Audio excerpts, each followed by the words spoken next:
when I had my tumor, it destroyed 2/3 of my sacrum. So I've been in pain ever since. What happened was with the kyphoplasty, basically they inject cement. What they wanted to do was inject the cement in my sacrum and fill that area in. But what happened when they did that was some of it escaped because my sacrum was so porous. So it escaped into my sciatic nerve. So now I have a piece of cement in my sciatic nerve, and the pain is is worse than it was from when I initially started. So right now I'm fighting that battle, and that's a tough ordeal because I couldn't walk for 2 months. I was in so much pain, and I'm still in so much pain. It's just to get up in the morning is an ordeal, walking and trying to play with my children. And I force myself to do those things because I really want to do that.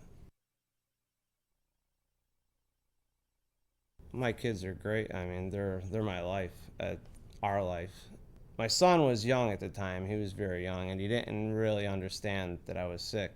But my daughter was old enough that she knew, and I used to hate to think that at her age she had to worry about her father maybe dying, and that just crushed me because kids that young shouldn't have to worry about stuff like that. And she's had to deal with that her whole life now, and but they've have gone through it remarkably.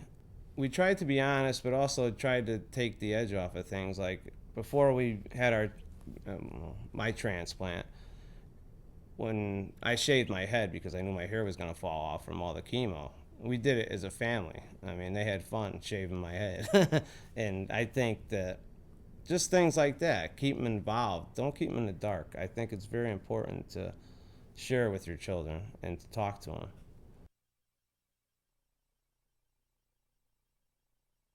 When I was working, we had my insurance, and there wasn't a myeloma specialist at the time in Connecticut.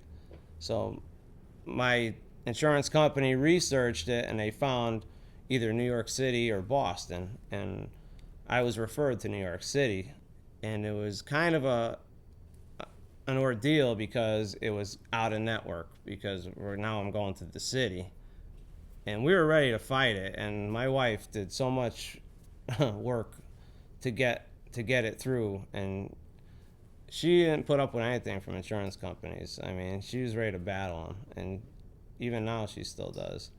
And she got it through, and eventually they had a special clause where I was an outpatient, but it was considered in, so they covered a lot of my things, and she had to fight for a lot of things to be covered.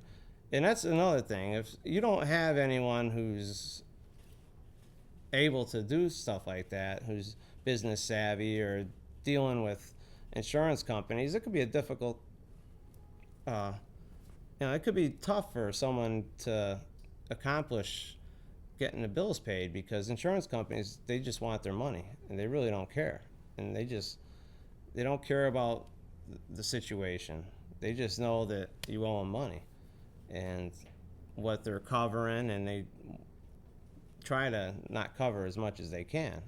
My name is Michael, and I'm a multiple myeloma survivor.